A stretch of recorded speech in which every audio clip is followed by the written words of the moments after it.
Assalamualaikum warahmatullahi wabarakatuh.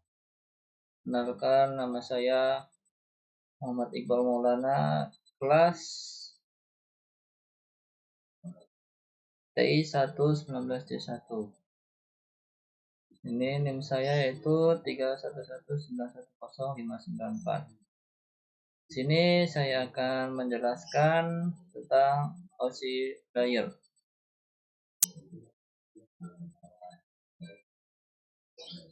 Oscillator itu apa? Kepanjangan dari Open System Interconnection atau yang disebut juga OSI adalah model referensi yang diciptakan dari sebuah kerangka yang bersifat konseptual. Namun saat ini telah berkembang dan menjadi sebuah standarisasi khusus berkaitan dengan koneksi komputer.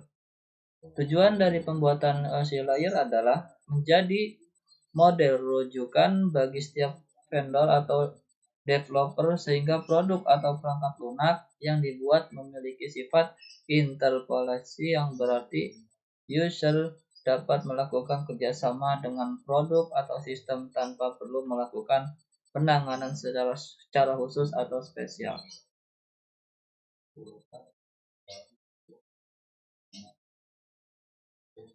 Model layer itu ada 7, yaitu yang pertama ya application layer.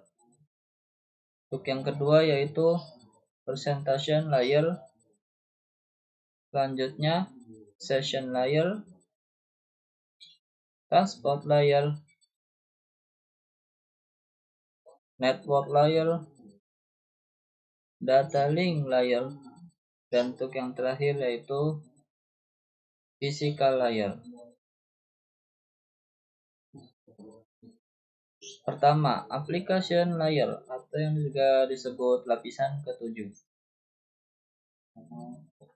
Application layer adalah lapisan yang menjadi pusat center terjadinya suatu interaksi antara pengguna end user dengan aplikasi yang bekerja menggunakan fungsionalitas sebagai jaringan. Contoh beberapa service dan protokol yang berada pada application layer adalah HTTP, SMTP, FTP, dan lain-lain. Yang kedua, presentation layer atau lapisan ke-6. Lapisan yang ke-6 adalah presentation layer, di mana mempunyai fungsi untuk mentranslasikan format data yang akan ditransmisikan oleh aplikasi melalui jaringan ke dalam format yang dapat ditransmisikan oleh sebuah jaringan. Pada layar ini, data juga akan terenkripsi dan dekripsi melalui sistem.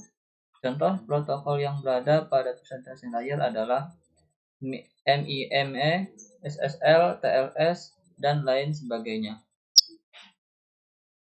3. Session layer, lapisan kelima. Session layer merupakan lapisan yang berfungsi untuk mendefinisikan bagaimana sebuah koneksi dapat dibuat, dikelola, dan dikembangkan.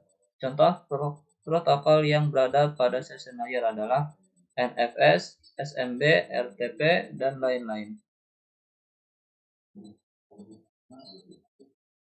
4. Transport layer atau lapisan yang keempat. Transport layer mempunyai fungsi untuk memecah data menjadi paket-paket data, serta memberikan nomor urut untuk setiap paketnya, sehingga nantinya dapat disusun kembali saat sampai pada tujuan. Pada layar ini juga menentukan protokol yang akan digunakan untuk mentransmisikan data, seperti protokol TCP. 5. Network layer, lapisan yang ketiga.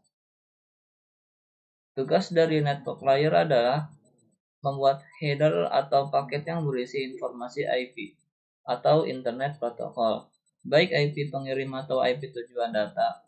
Pada suatu kondisi, network layer juga melakukan proses routing melalui Internet Working dengan menggunakan bantuan router dan switch pada layer ketiga. 6. Data link layer atau lapisan yang kedua. Pada data link layer memiliki tugas untuk menentukan setiap bit data dikelompokkan menjadi format yang disebut dengan frame. REMI. Pada level ini juga terjadi koreksi kesalahan, flow control, pengalaman hardware, atau perangkat kelas. Atau seperti halnya pada MAC address atau Media Access Control Address. Serta menentukan bagaimana perangkat jaringan seperti hub, repeater, replicate, dan switch pada layer 2 dapat beroperasi. Untuk spesifikasi IEEE 802 dapat membagi tingkatan menjadi dua level, yaitu lapisan Media Access Control dan lapisan Logical Link Control.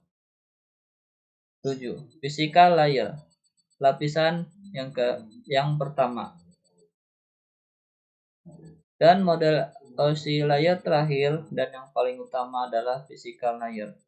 Fungsinya adalah untuk mendefinisikan media transmisi jaringan, sinkronisasi bit, metode pensinyalan, serta membangun arsitektur jaringan seperti pengkabelan dan topologi jaringan.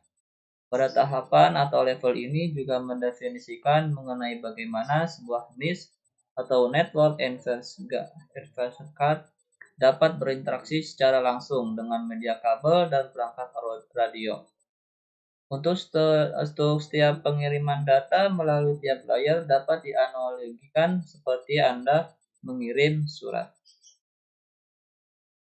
Untuk cara kerja OC layer, yang pertama yaitu application layer akan mengirimkan data yang kirim pengguna kepada perangkat komputer penerima data. Untuk yang kedua, pada presentation layer terjadi konversi email menjadi sebuah format jaringan. Untuk yang ketiga, pada session layer akan membentuk sesi perjalanan data hingga seluruh proses pengiriman data selesai dilaksanakan. Yang keempat, di dalam transport layer pengiriman melakukan pemecahan data. Kemudian data tersebut dikumpulkan pada transport layer penerima.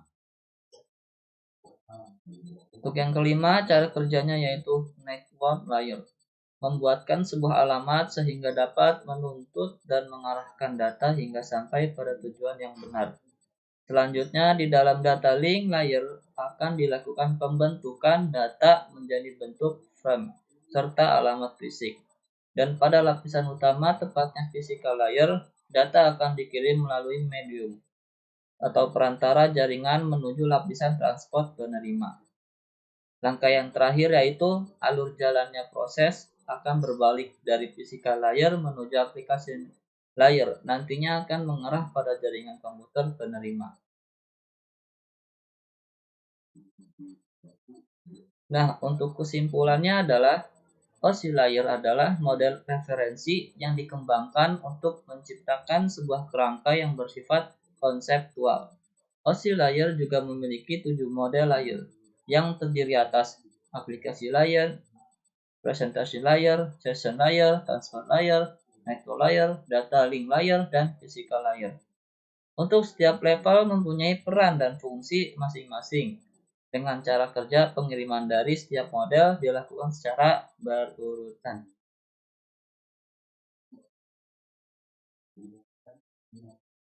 Ya, terima kasih. Sekian dari presentasi saya. Mohon maaf jika ada salah-salah kata. Kurang lebihnya dimaafkan. Billahi taufiq wal hidayah. Wassalamualaikum warahmatullahi wabarakatuh.